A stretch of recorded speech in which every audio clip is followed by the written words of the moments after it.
siguro ina-expect ng gobyerno nang nasabi nga pong March 28, 2025 ay magiging birthday ng buong mundo. Ito'y matapos nga na magdiwang ang mga supporters ni dating Pangulong Duterte sa iba't ibang bansa.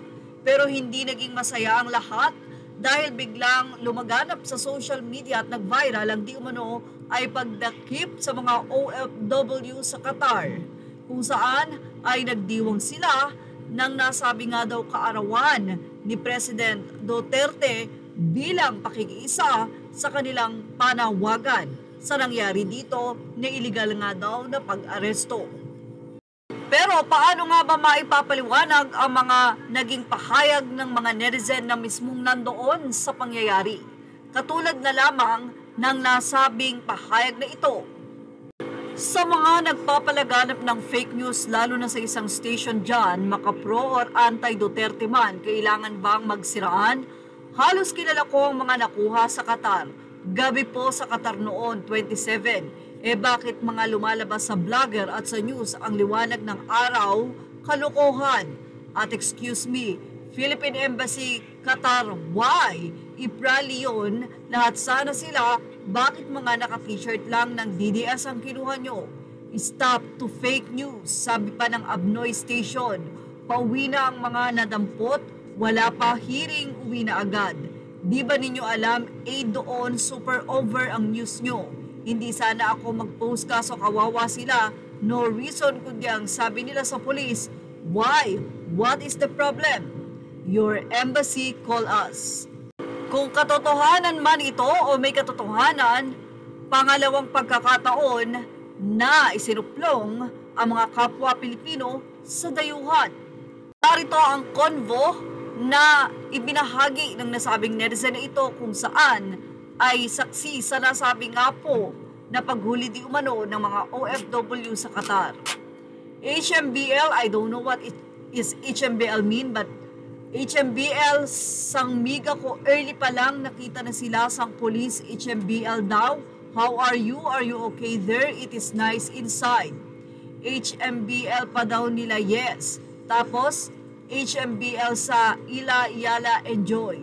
Tapos mga 10 PM may nag-abot na daw na ginpatawag ang organizer. Ang mga naka-t-shirt na Duterte, ginpang dakop na.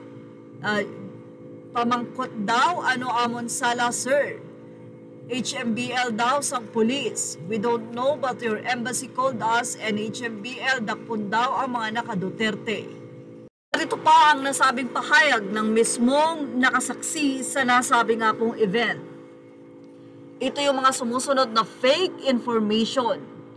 March 27 nangyari ang panghuhuli, hindi March 28. At dito po sa Philippine Embassy in Qatar Facebook page, pahayag nila dito ay March 28 daw ng 2025. Walang rally o political demonstration na ginawa o naganap. Normal night swimming, picnic at family gathering lang ang ginawa.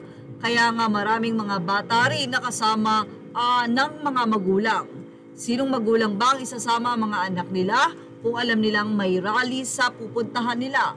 So kung may inimbitahan man sa presinto, approximately 17 to 20 na katao. Out of more or less 150 estimated na mga Pilipinong pumunta doon sa resort ay dahil sa nakita silang naka-DDS t-shirt. Magkakahiwalay, which is normal naman sa mga humahanga sa former president. Pangatlo, yung mga kumakalat na mga photos about bring him back, FPRD, old photos po yun, na mga nakunang 2 weeks before itong nasabing panguhuli and not during the said night. And 4, lastly, hindi totoong humihingi ng tulong kay BBM itong mga nadampot kasi una, nakakulong sila at wala silang hawak na mga cellphone, no chance for outside communication.